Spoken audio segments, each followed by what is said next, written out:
Excuse-toi auprès de mon ex devant mon fils. Tout de suite, ici, ou je divorce de toi ce soir. A claqué mon mari. J'ai souri.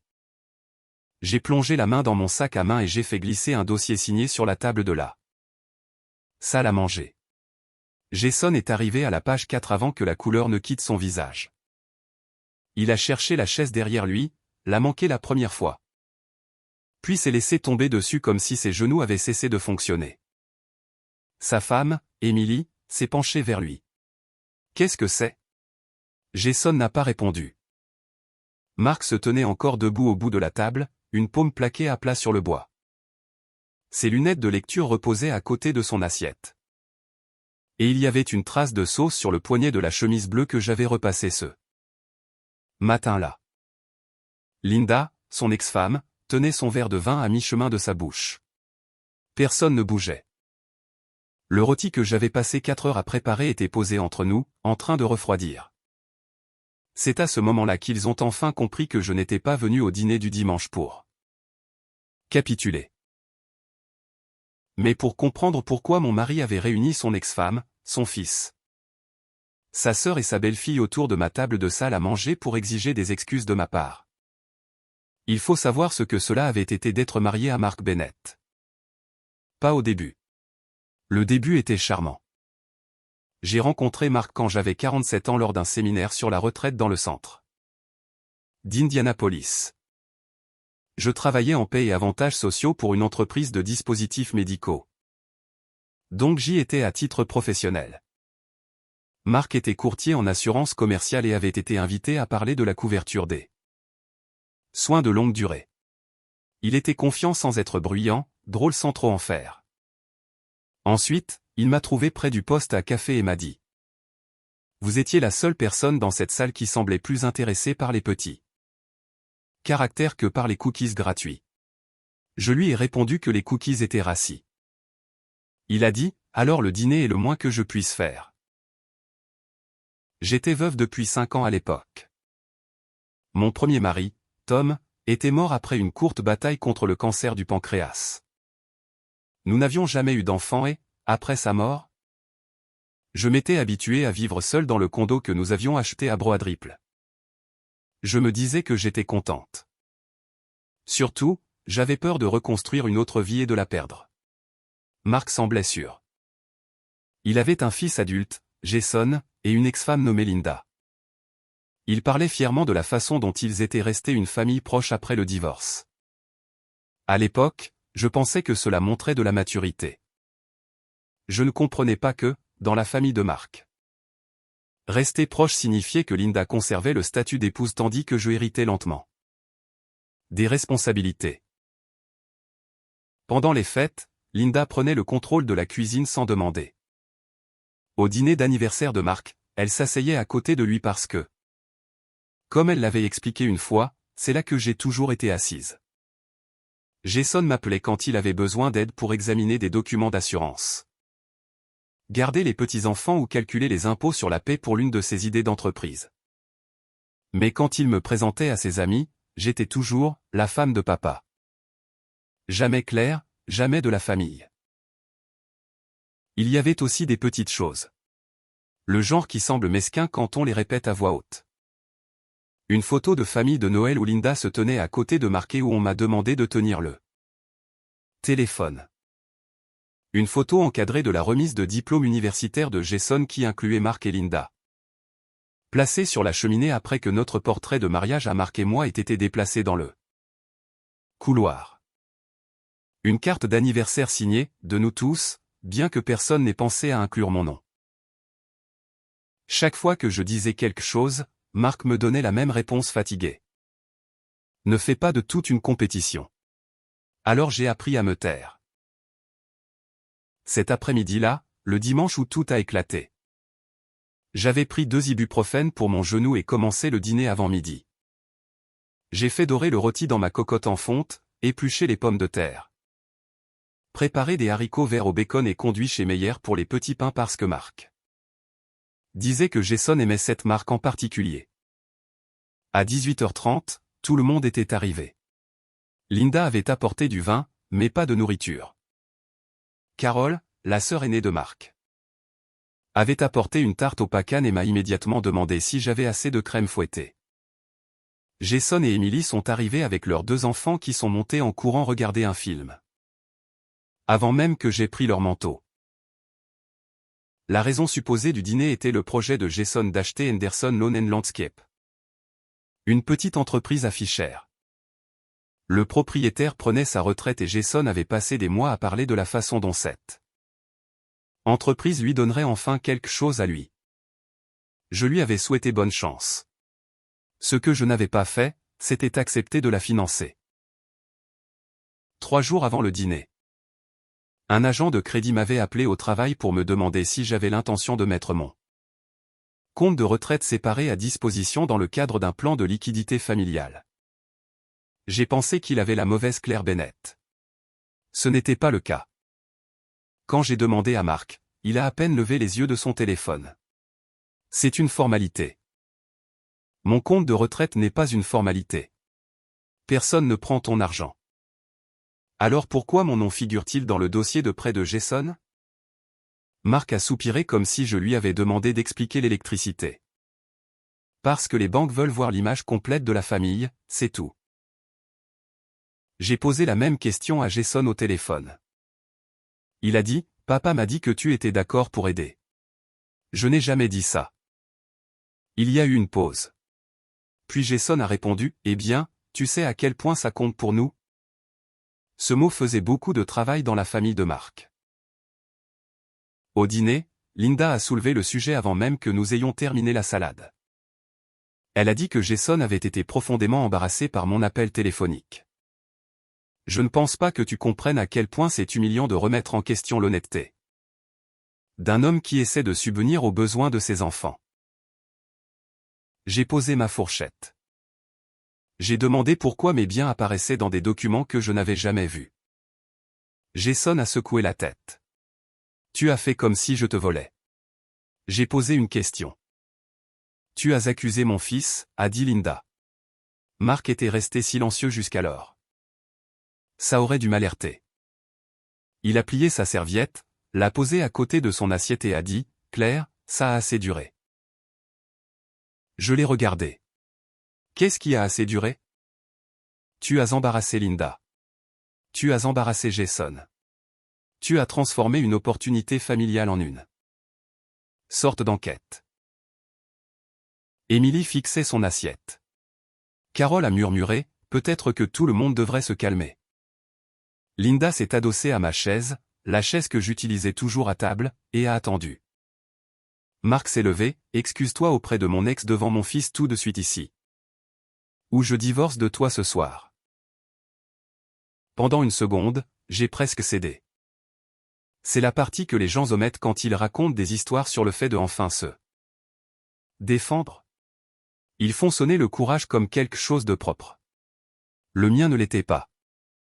J'ai regardé le visage de Marc et me suis souvenu de lui dormant dans un fauteuil inclinable à l'hôpital après mon opération du genou. Je me suis souvenu de notre voyage à travers City où nous nous étions perdus et avions ri jusqu'aux larmes. Je me suis souvenu des dimanches matins où il m'apportait du café avant que le reste de la famille commence à appeler. Je l'aimais. Et à 55 ans, partir n'était pas seulement un chagrin d'amour. C'était l'assurance maladie, les frais d'avocat, les cartons de déménagement, les taux hypothécaires et se demander qui me ramènerait à la maison si j'avais besoin d'une autre intervention. Ma main tremblait quand j'ai plongé dans mon sac à main. Marc a pris cela pour de la peur. Son expression s'est un peu adoucie. Il pensait que je cherchais un mouchoir. Au lieu de cela, j'ai sorti l'enveloppe couleur crème que mon avocat avait préparée et j'ai placé le dossier devant lui. Tu n'as pas besoin de me menacer de divorce, ai-je dit. Je suis venu préparer. Marc a jeté un coup d'œil à la première page et a ri brièvement. Jason a tendu le bras par-dessus la table et l'a pris. La page 1 était une proposition de règlement signée. La page 2 listait mes biens séparés. La page 3 retirait tout consentement, exprimé, implicite ou autre. Pour que mes biens soient utilisés en lien avec l'achat de l'entreprise de Jason. Puis Jason a tourné la page 4. Son visage est devenu blanc. Emily a touché son bras. Jason. J'ai regardé Mark directement. Vas-y. Ai-je dit. Dis-leur pourquoi le compte de retraite de mon mari décédé apparaît sur la demande de. Près de ton fils. 11 semaines avant ce dîner. J'étais assise à mon bureau à Indianapolis en essayant de terminer la paix avant le déjeuner quand.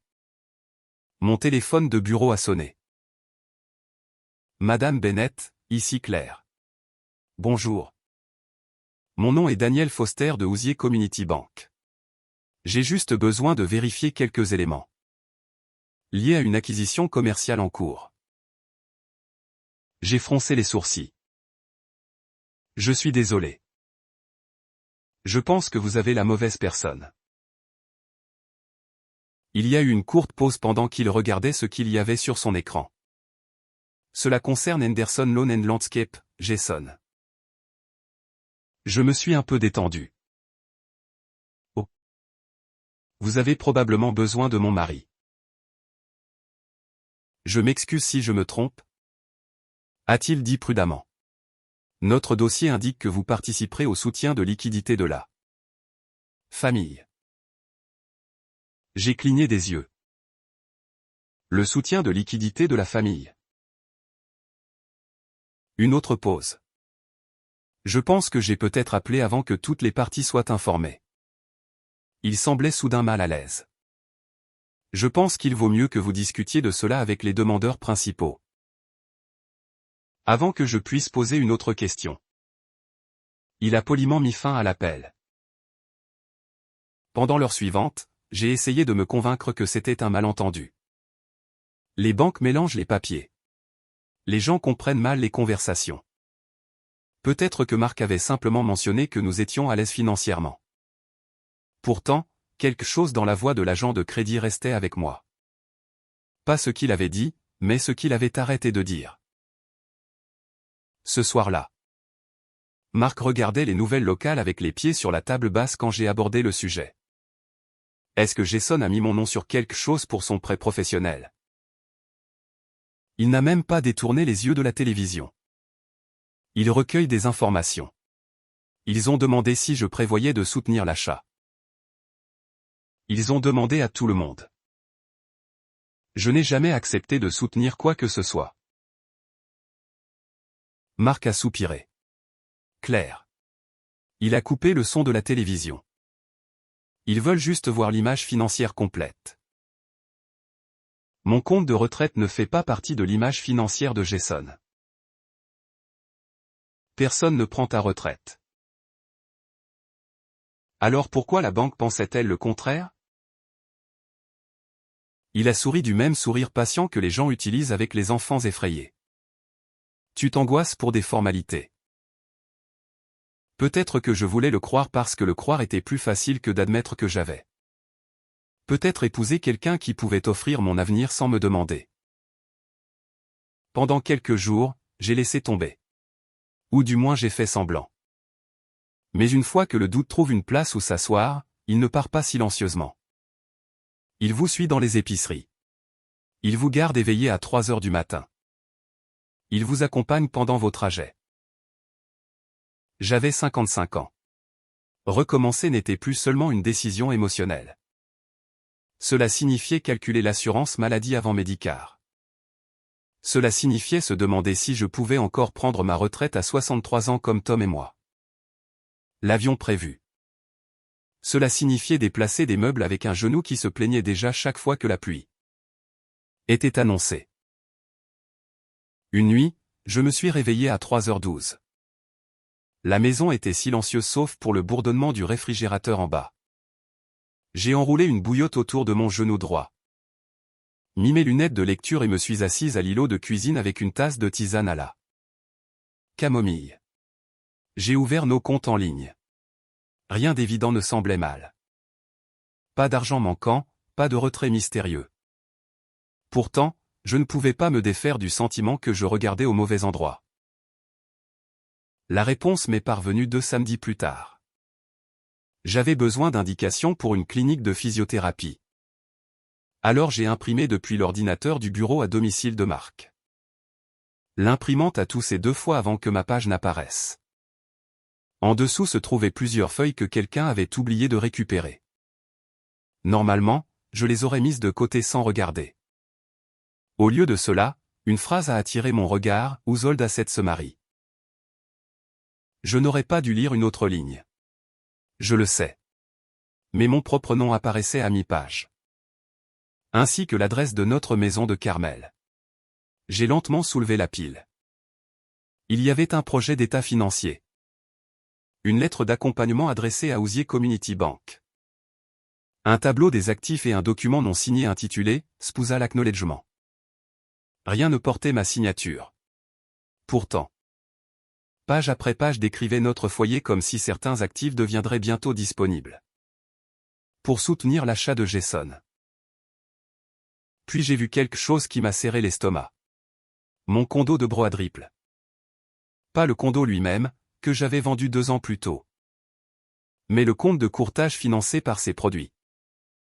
Listé sous « Ressources familiales disponibles ».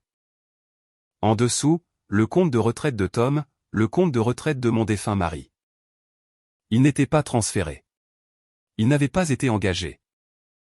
Mais les documents suggéraient que ces fonds feraient partie de la force financière combinée de la famille après une future consolidation. Future consolidation? Personne n'avait jamais parlé de consolider quoi que ce soit. J'ai soigneusement photographié chaque page avec mon téléphone. Puis j'ai remis les originaux exactement où je les avais trouvés. Quand Marc est descendu 20 minutes plus tard, il m'a embrassé sur le front et a demandé si je voulais des pancakes. Je l'ai regardé et me suis demandé combien de conversations il avait eues sur mon avenir sans que je sois dans la pièce. J'ai décidé de ne pas l'affronter. Pas encore. Au lieu de cela, j'ai demandé nonchalamment au petit déjeuner, alors. As-tu dit au prêteur de Jason que nous combinerions davantage nos finances? Son couteau s'est arrêté de tartiner la confiture de fraises pendant la plus brève des secondes. Puis il a recommencé à bouger. J'ai dit que nous étions en bonne forme. As-tu mentionné mon compte de courtage? Il a haussé les épaules.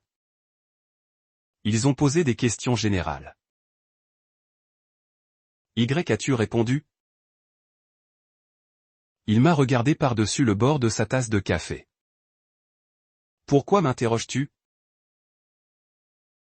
Je pose et je réponds. Non.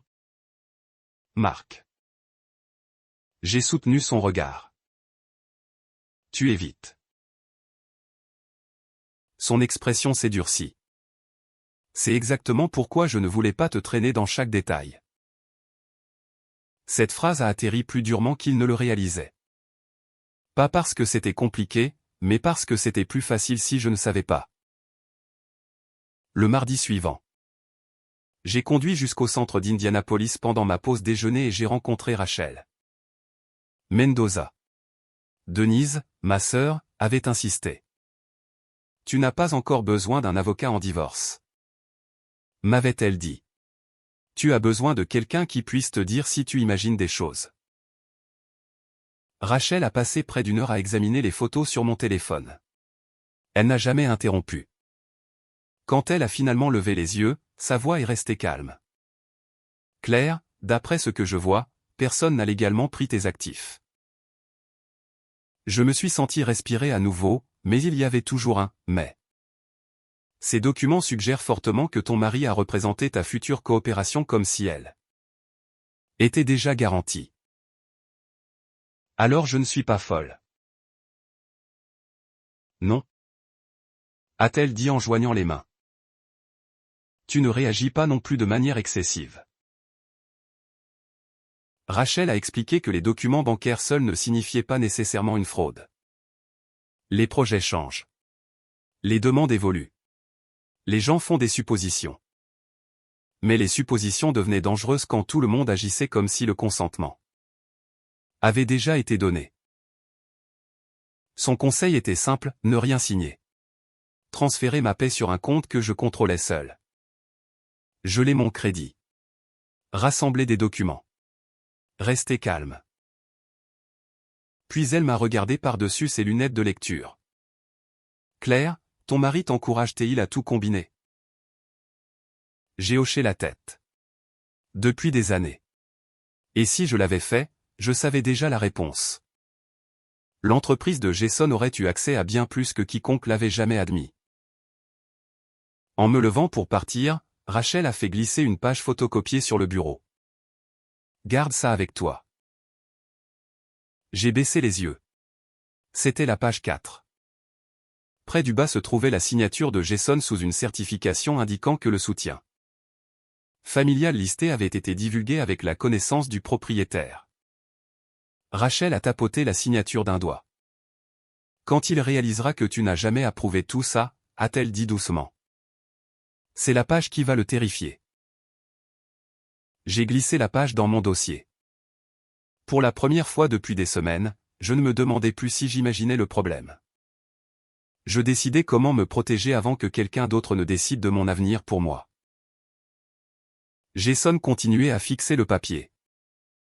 Emily s'est penchée plus près, essayant de lire par-dessus son épaule.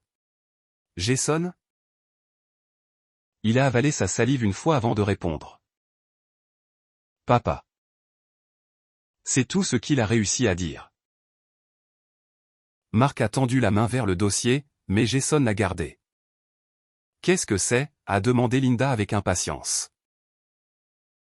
Jason ne lui a pas répondu non plus. J'ai regardé mon mari à la place. Il croyait encore qu'il pouvait s'en sortir en parlant. Claire? A-t-il dit avec un soupir irrité. Tu fais une scène pour des formalités. Non, ai-je répondu calmement. La scène a commencé quand tu m'as demandé de m'excuser pour avoir posé la question sur le compte de retraite de mon mari décédé dans les documents de près de ton fils. Les yeux d'Emily se sont tournés brusquement vers Mark. Quel compte de retraite? Mark l'a ignoré. Il a regardé Jason directement. Donne-moi les papiers. Jason n'a pas bougé. Au lieu de cela, il a baissé à nouveau les yeux sur la page 4. Ses lèvres bougeaient silencieusement pendant qu'il relisait la certification une deuxième fois. Puis il a murmuré, presque pour lui-même, j'ai signé ça. Emily a doucement pris le dossier. Elle a lu jusqu'au paragraphe que Rachel avait indiqué lors de notre réunion. Son expression a changé presque immédiatement. Elle a regardé Jason. Tu leur as dit qu'elle savait. Jason s'est frotté le visage avec les deux mains. Ce n'était pas comme ça. J'ai enfin parlé. Alors dis-nous comment c'était. Personne n'a interrompu. Jason avait l'air épuisé. Papa m'a dit. A-t-il commencé? Papa m'a dit que tu avais déjà accepté d'aider. Il a dit que les papiers n'avaient pas encore été mis à jour. Linda a froncé les sourcils. De quoi parles-tu? Mark a répondu avant que Jason ne puisse le faire. Je lui ai dit que nous soutiendrions la famille. Non. Ai-je dit doucement. Tu lui as dit que j'avais déjà accepté. La mâchoire de Mark s'est crispée. Tu déformes mes paroles. Je n'ai pas à le faire. J'ai à nouveau plongé la main dans mon sac à main. J'ai apporté autre chose. J'ai posé mon téléphone sur la table. Je n'enregistre pas secrètement les gens. Je ne l'ai jamais fait. J'ai tapé sur l'écran, mais parfois les gens laissent même des preuves. Un message vocal a commencé à jouer dans le haut-parleur. La voix de Mark a rempli la salle à manger. Jason. N'aborde pas la demande de prêt au dîner. Claire n'a pas besoin de tous les détails avant que la banque soit prête. Une fois que tout sera finalisé, elle comprendra pourquoi nous avons géré ça comme ça. L'enregistrement s'est terminé. Personne n'a parlé. Marc fixait le téléphone comme s'il ne l'avait jamais vu auparavant. Finalement, il a marmonné, j'ai appelé le mauvais numéro. Tu l'as fait. Ai-je dit. Tu voulais appeler Jason. Émilie a lentement baissé le dossier. Tu savais qu'elle ne savait pas. Marc a essayé de se reprendre. Ce n'était pas un mensonge. C'en était absolument un. A dit Émilie. J'attendais le bon moment. Le bon moment, ai-je demandé après que mes comptes étaient déjà devenus partie du financement de Jason. Non, sa voix s'est élevée. Personne ne volait ton argent. Je n'ai jamais dit que tu le faisais. Tu continues à agir comme si j'avais vidé ton compte en banque. J'ai dit que tu avais proposé des actifs qui n'étaient pas à toi de proposer. Il a ouvert la bouche, puis l'a refermée. De l'autre côté de la table, Carole a enfin parlé. Peut-être que tout ça n'est qu'un malentendu. Je l'ai regardé. Carole. Si quelqu'un disait à une banque que tes économies de retraite deviendraient probablement disponibles le mois prochain, appellerais-tu ça un malentendu? Elle a baissé les yeux dans son café. Je suppose que non. Linda fixait toujours Marc. Tu m'as dit que le financement de Jason était déjà assuré. C'était censé l'être. Ce n'est pas ce que j'ai demandé. Sa voix avait changé. Plus calme, plus tranchante. Tu m'as dit que Claire avait déjà accepté. Marc a hésité. J'ai supposé qu'elle le ferait. Linda a ri une fois. Il n'y avait aucun humour dedans. C'est pour ça que tu voulais que je sois là. Il a froncé les sourcils. Quoi? Tu voulais que je la mette sous pression. Personne ne l'a nié parce que personne ne pouvait. Linda a lentement pris son verre de vin avant de le reposer intact. Tu m'as laissé passer 20 minutes à critiquer cette femme pour quelque chose que tu savais qu'elle n'avait pas accepté. J'essayais d'éviter un conflit inutile. Je n'ai pas pu m'en empêcher. Un petit rire m'a échappé. Tout le monde m'a regardé. Je suis désolé, ai-je dit. C'est juste que, j'ai secoué la tête. Je n'ai jamais entendu le chantage décrit comme de l'évitement de conflit. Même Émilie a couvert sa bouche pour cacher un sourire. Marc m'a pointé du doigt. Voilà.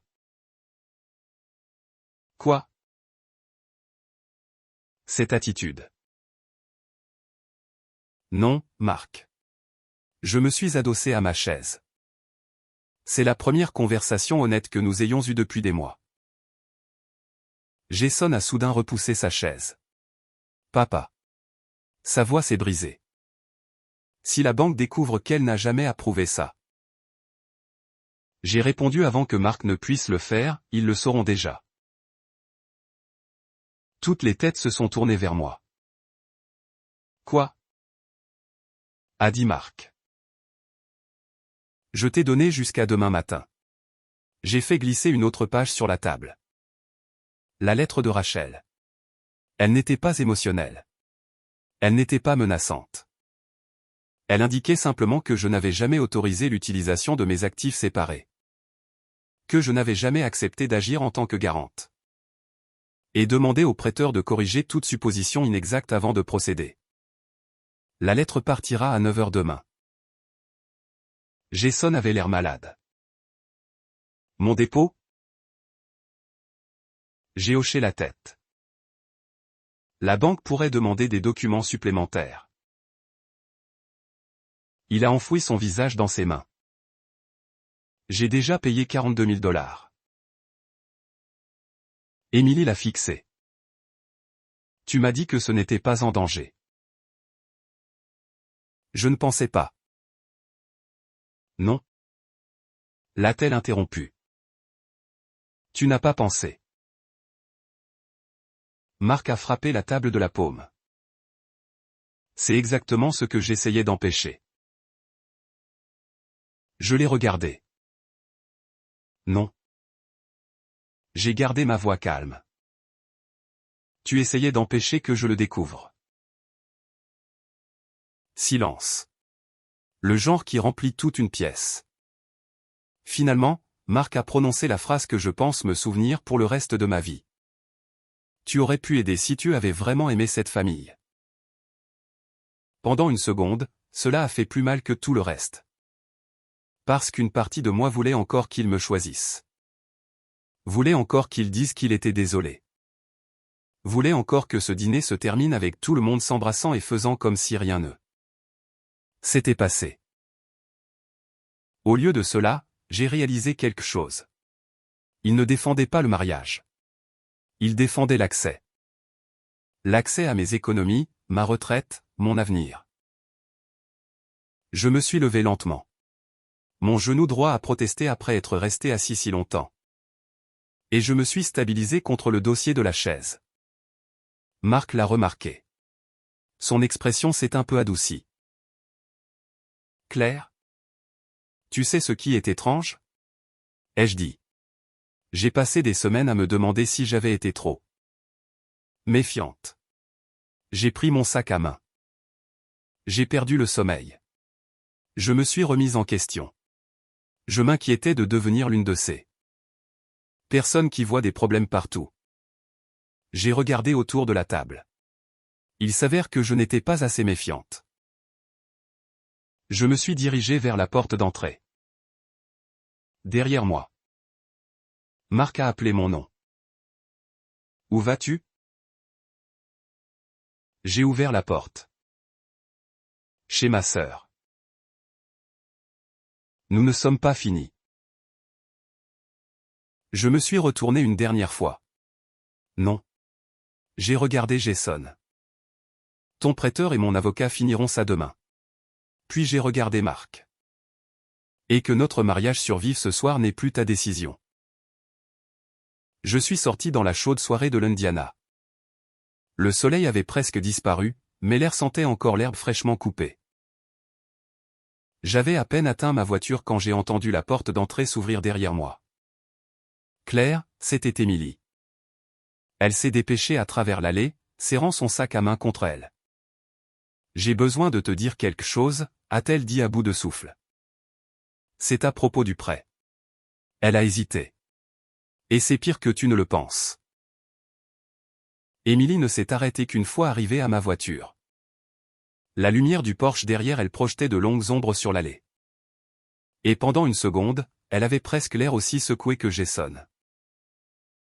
Claire? S'il te plaît ne pars pas encore. J'en ai assez entendu pour une soirée. Je sais, mais tu as besoin d'entendre ça. Elle a jeté un coup d'œil vers la maison pour s'assurer que personne ne l'avait suivie. Je n'ai découvert qu'une partie la semaine dernière. Ma main est restée sur la portière de la voiture.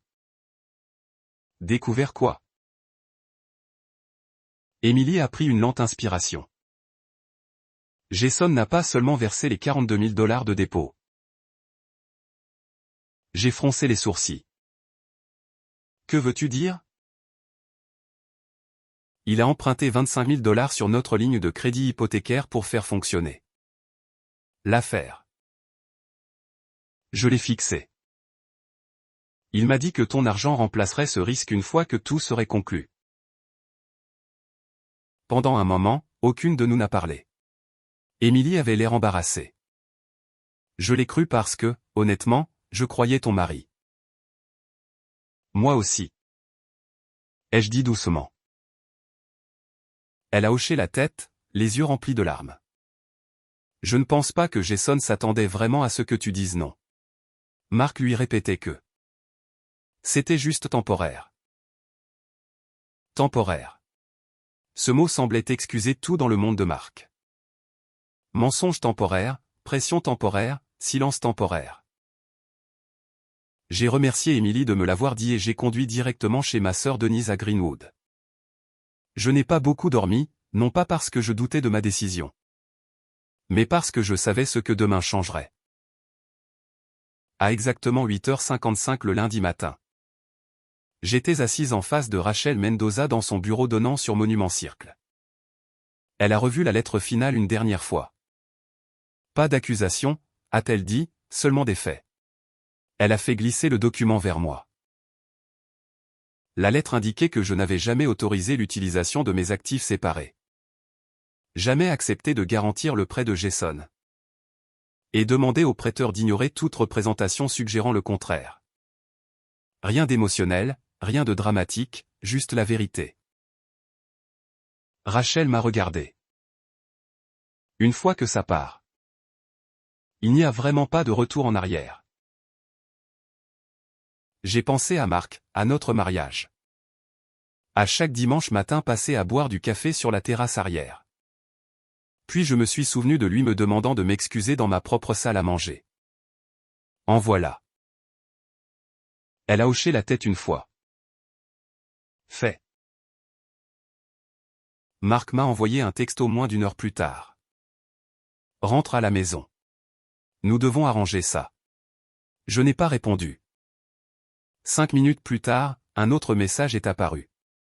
Tu humilies cette famille. Toujours rien. Puis le troisième, si tu ne rentres pas aujourd'hui, ne te donne pas la peine de revenir. J'ai fixé l'écran pendant plusieurs secondes. Puis j'ai tendu mon téléphone à Rachel. Elle a souri légèrement. Il pense encore qu'il négocie en position de force. Au lieu de répondre, nous avons finalisé la demande de divorce. Rachel l'a déposée cet après-midi-là. Les représailles sont venues plus vite que je ne m'y attendais. Mardi soir, mon téléphone a cessé de fonctionner. Marc m'avait retiré du forfait familial. La carte de crédit commune a été refusée quand j'ai essayé d'acheter des courses. Quand je suis allé à la maison mercredi soir pour récupérer des vêtements pour le travail. Le clavier du garage a clignoté en rouge. Accès refusé. Je suis resté dans l'allée en tenant un sac à vêtements vide pendant que mon genou palpitait d'être. Monté et descendu de la voiture. De l'autre côté de la rue, Monsieur Henderson arrosait sa pelouse. Il a poliment fait semblant de ne pas me remarquer debout devant ma propre maison. Je ne m'étais jamais senti plus petite, pas en colère, juste effacée. Rachel a organisé une récupération formelle des biens pour le vendredi matin. J'ai détesté chaque minute. Marcher par la porte d'entrée avec mon avocat au lieu de mon mari ressemblait à visiter la vie de quelqu'un d'autre. 3 semaines plus tard. Nous étions assis dans un bureau de médiation dans le centre d'Indianapolis. La salle de conférence était simple. Moquette grise, café bon marché. Une horloge qui tic-taquait beaucoup plus fort qu'elle n'aurait dû. Marc est arrivé avec son avocat.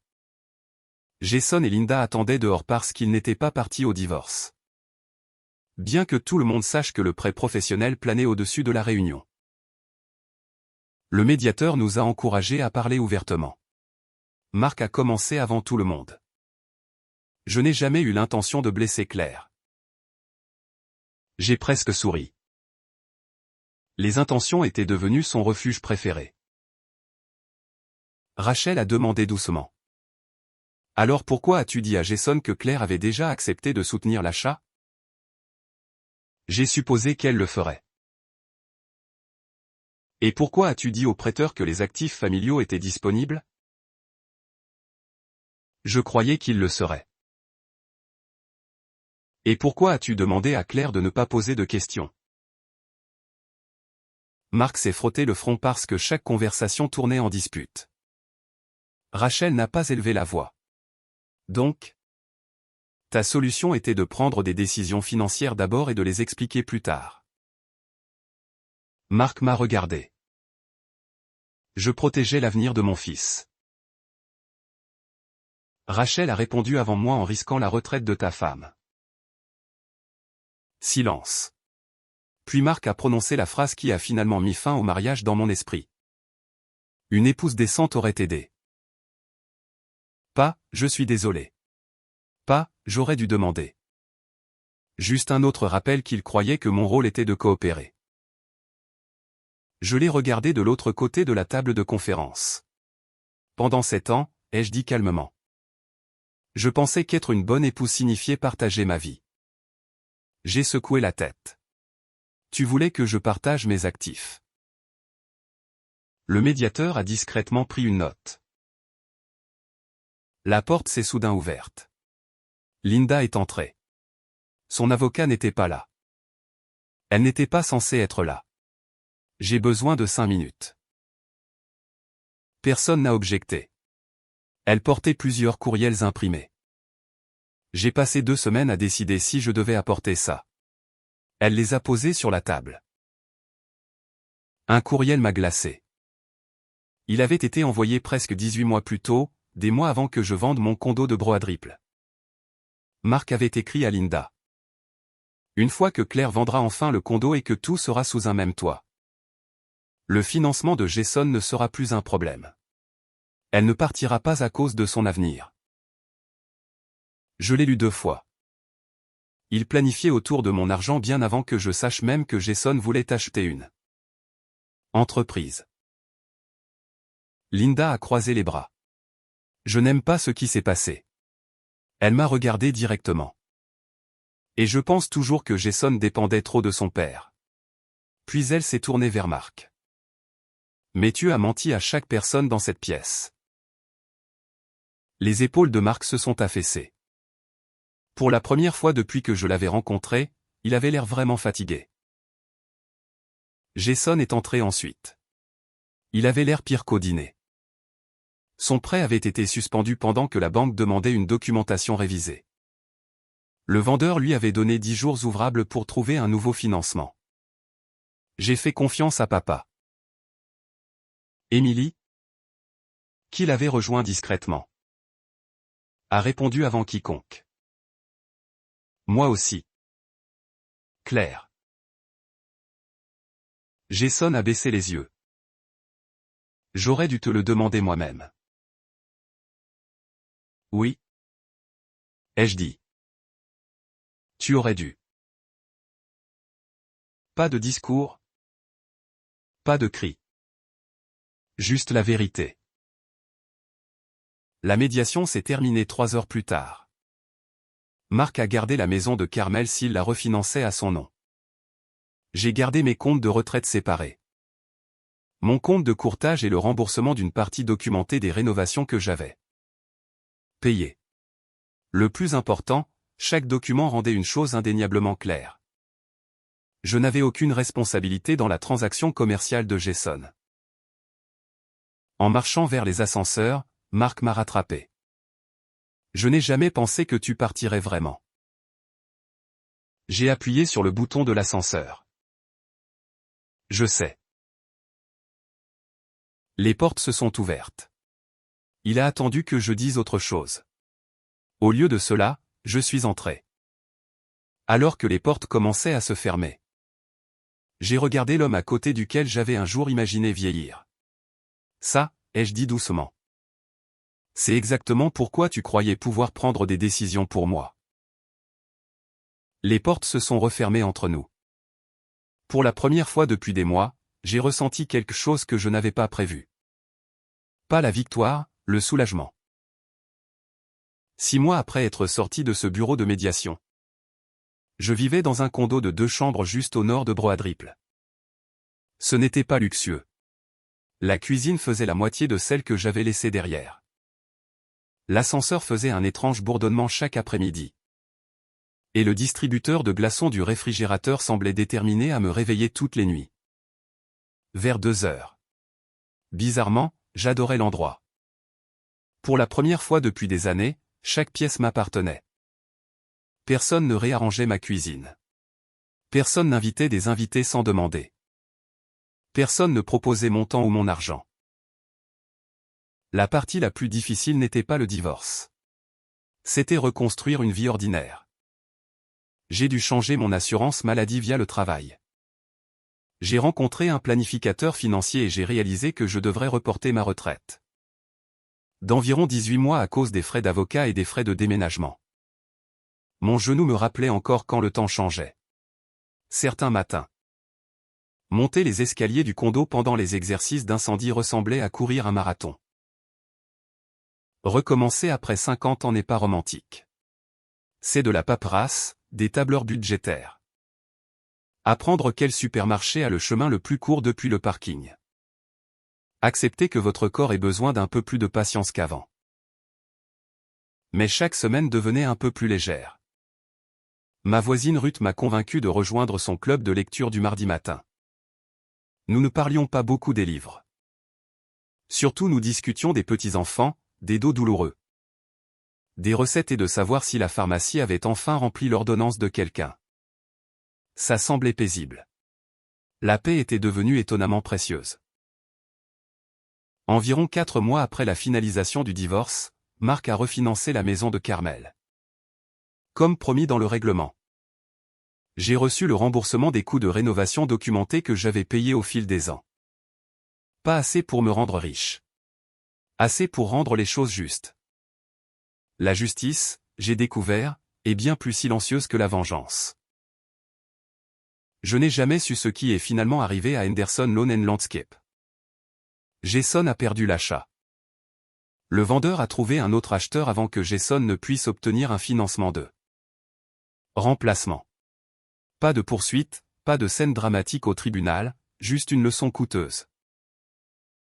Un jeudi après-midi pluvieux, mon téléphone a sonné. Jason. J'ai presque laissé aller sur la messagerie vocale. Au lieu de cela, j'ai répondu « Allô ». Sa voix semblait plus vieille. Pas physiquement, émotionnellement. Est-ce qu'on pourrait se voir? Juste une fois. J'ai hésité. Je ne pense pas qu'il reste quelque chose à dire. Je pense que si. Contre mon meilleur jugement, j'ai accepté. Nous nous sommes retrouvés dans un Panera-Bread près de Nora. Territoire neutre, public, sûr. Jason était déjà là quand je suis arrivé. Il s'est levé quand je me suis approché. J'ai commandé du café, a-t-il dit. Je me souviens que tu le prends toujours avec une crème. J'ai souri poliment. Je le bois noir maintenant. Il a eu l'air surpris. Je suppose que les gens changent vraiment. Ils changent. Pendant quelques instants, aucun de nous n'a touché nos boissons. Finalement, il a parlé. Je te dois des excuses. J'ai attendu, non pas parce que je voulais le mettre mal à l'aise. Mais parce que les excuses méritent assez de silence pour devenir honnêtes. Je savais que tu n'avais rien signé. Il a baissé les yeux sur la table. Papa n'arrêtait pas de dire que tu le ferais. Après un moment. Je me suis convaincu que c'était essentiellement la même chose. Non. Ai-je dit doucement. Ce n'est pas le cas. Il a hoché la tête. Je le sais maintenant. Il s'est frotté les deux mains avant de continuer. Quand je suis arrivé à la page 4 ce soir-là. Il s'est arrêté. J'ai réalisé que ma signature était sous quelque chose que je voulais croire au lieu de quelque chose que je savais vraiment. Cette phrase est restée avec moi. Parfois les gens ne mentent pas parce qu'ils sont mauvais. Parfois ils mentent parce que la vérité les forcerait à arrêter d'obtenir ce qu'ils veulent. Jason m'a regardé dans les yeux. Je t'ai traité comme une partie du plan financier de papa au lieu d'une partie de la famille. J'ai apprécié qu'il ne blâme pas complètement Marc. Je suis désolé. Voilà. Simple. Pas d'excuses, pas de discours. Je l'ai accepté. Mais l'acceptation n'est pas la même chose que l'oubli. J'espère que tu comprends, ai-je dit, que les choses ne peuvent pas revenir comme avant. Je sais. Si nous devons un jour avoir une relation, elle doit être différente. Il a hoché la tête immédiatement. Pas d'argent. Pas de culpabilité. Pas de réunion familiale surprise. Et pas supposer que je finirai par changer d'avis parce que quelqu'un d'autre a déjà fait des plans. Un petit sourire a traversé son visage. Ça me semble équitable. Avant de partir, Il a ajouté doucement, Émilie m'a forcé à venir. J'ai ri. Je m'en doutais. Elle a dit que si je ne pouvais pas m'excuser sans papa à côté de moi, alors je n'étais probablement pas désolé. C'est une femme intelligente. Elle a épousé un apprenant lent. Pour la première fois depuis très longtemps, nous avons ri tous les deux. Ce n'était pas un miracle. C'était simplement deux adultes reconnaissant que reconstruire la confiance prend bien plus de temps que de la briser. Quelques semaines plus tard, j'ai reçu un mot manuscrit de Linda. Seulement 3 phrases. J'aurais dû demander pourquoi Marc avait besoin d'un public avant d'accepter d'en être un. J'espère que tu trouveras un peu de paix. J'ai l'intention de faire de même. Elle n'a jamais demandé à me rencontrer. Moi non plus. Parfois le respect arrive longtemps après que l'amitié soit devenue impossible. C'était suffisant. Marc a appelé exactement une fois après la finalisation du divorce. Il a dit que la maison semblait vide. Il a demandé si le conseil pourrait encore nous sauver. J'ai écouté calmement. Puis j'ai posé une question, si je n'avais pas eu de compte de retraite. Si je n'avais pas vendu mon condo, me demanderais-tu encore de rentrer à la maison? Le silence a duré presque 10 secondes. Il n'a jamais répondu. Il n'en avait pas besoin. Certaines questions ferment les portes plus doucement que les arguments ne le pourraient jamais. Aujourd'hui, les dîners du dimanche ont l'air différents. La table de salle à manger dans mon condo ne siège que 4 personnes. Ça me dérangeait avant. Maintenant je pense que c'est exactement la bonne taille. Ruth vient parfois. Ma sœur visite souvent. Il y a quelques mois. Émilie a amené les petits-enfants après avoir demandé plusieurs jours à l'avance. Jason est venu aussi. Pas de discours, pas de faire semblant que le passé n'est jamais arrivé. Juste le dessert. L'un des enfants a regardé autour de mon condo et a demandé, « Grand-mère Claire. Pourquoi ta table est si petite ?» J'ai souri. Parce que cette table n'a de place que pour les gens qui ont vraiment été invités. Les adultes ont ri. Les enfants n'ont pas compris. C'était parfaitement bien. Toutes les leçons n'appartiennent pas à la prochaine génération. Certaines appartiennent à la nôtre. En regardant en arrière, les gens demandent parfois si divorcer à 55 ans était effrayant. Ça l'était. Il y a eu des nuits où j'ai pleuré en déballant des cartons. Il y a eu des matins où j'ai regretté le son d'une autre personne faisant du café. Il y a eu des semaines où chaque facture semblait plus lourde qu'elle n'aurait dû. Mais la paix est arrivée lentement. Pas parce que la vie est devenue plus facile, mais parce qu'elle est devenue honnête. Je pensais autrefois que les limites étaient quelque chose que l'on construisait après que l'amour avait disparu. Maintenant je crois qu'elles sont la façon dont un amour sain survit. Les gens qui vous respectent vraiment ne ressentent pas de ressentiment envers vos limites. Ils frappent simplement avant d'entrer. Si vous avez déjà eu l'impression d'être considéré comme de la famille seulement quand quelqu'un avait besoin de quelque chose de vous, j'aimerais entendre votre histoire. Merci d'avoir passé ce temps avec moi. Prenez bien soin de vous.